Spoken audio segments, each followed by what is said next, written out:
দেখছি পুরো গায়িকা ফ্যামিলি। তোমরাও তো একটু একটু গান ফান গাইতে পারো গো কাকিমা। আমার দ্বারা আবার গান, ঘর সংসার সামলেই একটু সময় হয় না নিজের জন্য, আবার গান কেন বলতে গেলাম।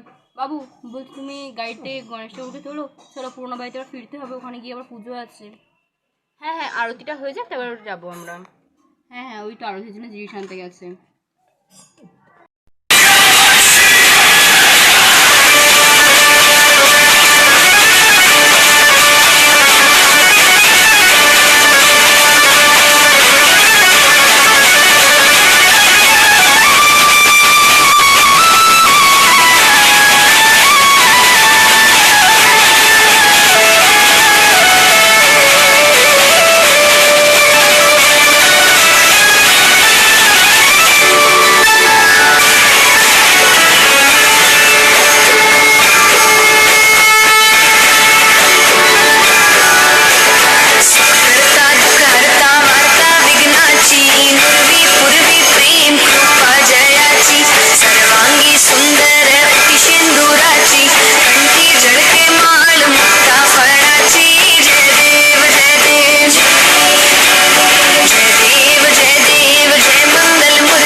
এই যে তোমরা যাও বাড়ি চলো, এই যে তোমরা যাও যে যার কাজে চলে যাও, আমি গজাননকে নিয়ে প্রতিষ্ঠিত করে আসছি তোমার মায়েদের সাথে। কিন্তু কাকি আমরা যাবো না? ওদিকে অনেক সময় লাগবে, দেখলাম তো কাজের ফোন আসছে বারবার।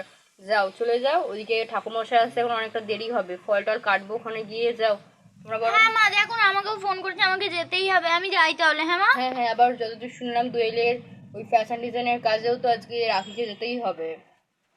মা আজকে তো কৌশিকীকে ডাকতে পারতে গো, কৌশিকীকে বলা হয়েছিল, কৌশিকীর বললো তো জ্বর, তাই কৌশিকী আসেনি। জিজ্ঞেস কর জিতকে দিয়ে বলেছিলাম, জিত বললো কৌশিকীর জ্বর। তোরা যা নাচানাচি করলি গণেশ পুজোর ভাসানে, মেয়েটার জ্বর এসে গেছে। এমনিতেই মেয়েটা থাকতে পারে না বেশিক্ষণ, শাড়ি ঠাড়ি পরলে মেয়েটার আবার একটু কেমন হয়, আবার তার মধ্যে আবার গঙ্গায় চান করেছে সবাই মিলে, এগুলো তো ঠিক না। না দেখ কি করবো বলো। হ্যাঁ ঠিক বলেছি, তাও একদম ভোর সন্ধেবেলা, মানে অন্ধকার হয়ে এসেছে, আমরা তখন গঙ্গায় নেমে চান করে ভাসান দিয়ে চলে এসেছি বল।